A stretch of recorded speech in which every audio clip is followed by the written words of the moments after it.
फिलहाल खबरों में आगे बढ़ेंगे।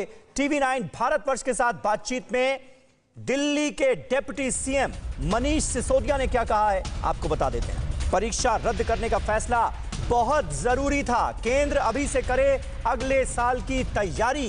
वैक्सीन लगती तो शायद बच्चे परीक्षाएं दे पाते। दिल्ली के डिप्टी सीएम मनीष सिसोदिया से हमारे संवाददाता मानव यादव की यह खास बातचीत देखिए। डिप्टी सीएम मनीष सिसोदिया क्या सोचते हैं, क्योंकि एक लंबे समय से ये मांग कर रहे थे कि परीक्षा रद्द कर दी जाए। सर, कितना बड़ा फैसला है और क्या देरी से लिया गया? देरी से लिया गया, ये पहले ही ले जाना चाहिए था। 12वीं के बच्चे लगातार इस बात का इंतजार कर रहे थे कि उनकी जो अंतहीन 12वीं की क्लास है, जिसका समझ ही नहीं आ रहा, जो आमतौर पे फरवरी में खत्म हो जाती थी, मार्च अप्रैल मई निकल गया, कब खत्म होगी ये क्लास। इस समय तक तो वो ग्रेजुएशन के फर्स्ट ईयर में आ जाते थे बच्चे।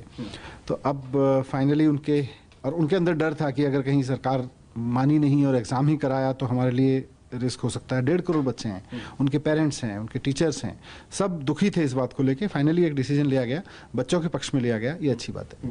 हम लगातार बच्चों से वीडियोस मंगा रहे हैं, उनसे बात कर रहे हैं, उनके कमेंट्स मिले जुले आ रहे हैं। कुछ बच्चे कह रहे हैं कि अच्छा नहीं हुआ, हमने तो पूरी साल तैयारी की। कुछ बच्चे खुश भी हैं इस फैसले से। स्वास्थ्य प्राथमिकता थी, एक अभिभावक के तौर पर आप इसको कैसे देखेंगे, बच्चों को आप कैसे समझाएंगे? दोनों चीज़ें हैं, स्वास्थ्य प्राथमिकता है और कैरियर भी प्राथमिकता है, और दोनों में कहीं कोई कंपटीशन नहीं है। सबसे पहले तो स्वास्थ्य देखा गया, और अब ऑप्शन ये है जो हमने इनसे मांग की थी शिक्षा मंत्रियों की बैठक में। अब ऑप्शन ये भी है कि अगर आप अपने पिछले 2-3 साल या उसके परफॉर्मेंस का जो भी फॉर्मूला निकलता है उसके आधार पर अपने इवैल्यूएशन से संतुष्ट नहीं हैं, तो आप आने वाले समय में एग्ज़ाम दे सकते हैं। जब परिस्थितियां थोड़ी ठीक हो जाएंगी तो आप एग्ज़ाम दे लीजिएगा। तो निराश ना हो, अगर किसी भी कारण से आपका पिछले 2-3 साल का परफॉर्मेंस में आपको लगता है कि कुछ कमी रह गई थी और आप इससे बेहतर कर सकते, तो आपके पास एग्ज़ाम देने का समय है। आप पढ़ाई करते रहिए, तैयारी करते रहिए। अगले कुछ महीनों में एक एप्रोप्रिएट टाइम आएगा जब आपको ऑप्शन दे दिया जाएगा।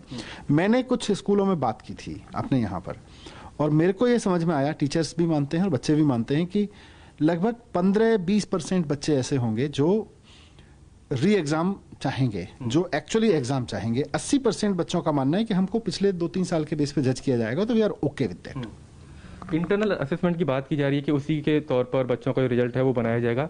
ऐसे में आप उप मुख्यमंत्री हैं, पूरे राज्य की शिक्षा की जिम्मेदारी भी आपके पास है। कितना भरोसा स्कूलों पर किया जाए कि वो जो आकलन करेंगे बच्चों का सही करेंगे, जिससे कि जो भारत का भविष्य है वो सही तरह से बाहर निकल के आ पाए? देखो, इस पूरे सिस्टम में जिम्मेदारी टीचर्स के ऊपर है, स्कूल के टीचर्स के ऊपर, और कम से कम मैं एक शिक्षा मंत्री के रूप में अपने शिक्षकों पर पूरा भरोसा करता हूँ। क्योंकि बात सिर्फ एक एग्ज़ाम की नहीं है, बात यह है कि हमने उस टीचर पर भरोसा करके अपना बच्चा उसको सौंपा हुआ है और ये कहा हुआ है कि आप 12 साल इसको पढ़ाइए और इसका भविष्य बना दीजिए। अगर हम अपने टीचर पर इतना भरोसा कर सकते हैं तो इतना तो कर ही सकते हैं कि वो 12वीं की क्लास में उसका असेसमेंट भी ठीक करके देगा।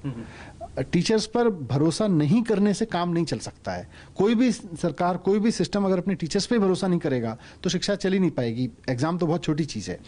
तो टीचर्स पे भरोसा करें, उनकी विजडम पे भरोसा करें, और जो अपना असेसमेंट सिस्टम है उसको इस तरह से बनाएं कि वो मतलब ये मान के बनाएं कि वो बच्चा आपके पास पहली बार नहीं आया है, वो 12 साल से आपके पास है, और 12 साल के सिस्टम में टीचर्स कोई ट्विक कर देंगे और उसको कुछ हेरा